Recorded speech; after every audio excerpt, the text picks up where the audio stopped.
আসসালামু আলাইকুম।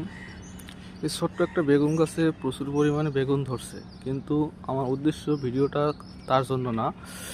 উদ্দেশ্য হলো এখানে অনেকটা বেগুন ধরার কারণ, আবার অনেকটা বেগুন নষ্ট হয়ে যাইতেছে।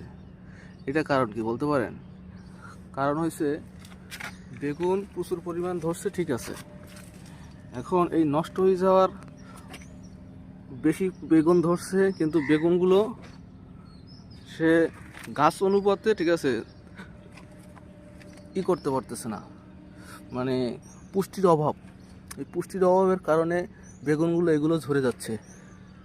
এই ডালে দেখতেছেন অনেকগুলো হচ্ছে, ঠিক আছে, এই একসাথে চারটা আছে, এই একসাথে চারটা আছে, কিন্তু এগুলো পড়ে যাবে, কারণ ওর যথেষ্ট পুষ্টির অভাব আছে। হ্যাঁ, ঠিক মানুষের বেলায় এরকমই, যে তার যথেষ্ট ক্ষমতা আছে, কিন্তু সব জায়গায় সব ক্ষমতা ব্যবহার করা যাচ্ছে না। হ্যাঁ, ব্যবহার করা না গেলে এভাবেই ঝরে যেতে হয়।